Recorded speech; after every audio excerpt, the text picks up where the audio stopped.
ഈ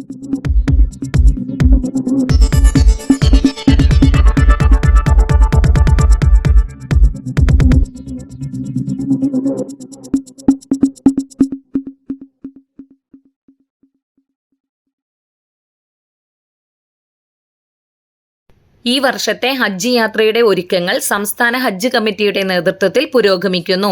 മെയ് 21 മുതൽ ജൂൺ 10 വരെയാണ് കേരളത്തിൽ നിന്നുള്ള യാത്ര പ്രതീക്ഷിക്കുന്നത്. യാത്രക്കാരുടെ അന്തിമ ഷെഡ്യൂൾ പ്രസിദ്ധീകരിച്ചിട്ടില്ല.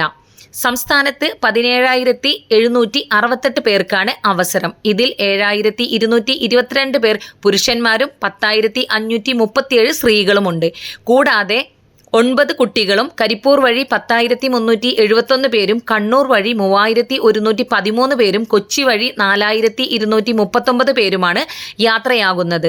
സംസ്ഥാനത്ത് നിന്നുള്ള 37 പേർ ബാംഗ്ലൂർ, 5 പേർ ചെന്നൈ, 3 പേർ മുംബൈ വിമാനത്താവളങ്ങൾ വഴിയും പുറപ്പെടും. ആദ്യമായാണ് സംസ്ഥാനത്ത് നിന്ന് ഇത്രയധികം പേർക്ക് അവസരം ലഭിക്കുന്നത്. കഴിഞ്ഞ വർഷം 11,252 പേർക്കാണ് അവസരം ലഭിച്ചത്. ഒരുക്കങ്ങൾ വിലയിരുത്താൻ സംസ്ഥാന ഹജ്ജ് കമ്മിറ്റി യോഗം 7-ന് രാവിലെ 11 മണിക്ക് കരിപ്പൂരിൽ ചേരും. ഹജ്ജ് ക്യാമ്പുകളുടെ സംഘാടക സമിതി രൂപവൽക്കരണ യോഗങ്ങൾ 7-ന് 3 മണിക്ക് കരിപ്പൂരിൽ വെച്ച് ഹജ്ജ് ഹൗസിലും 9-ന് 3 മണിക്ക് കണ്ണൂർ മട്ടന്നൂർ മധുസൂദനൻ സ്മാരക ഗവൺമെന്റ് UP സ്കൂളിലും 13-ന് കൊച്ചി സിയാൽ അക്കാദമിയിലും ചേരും.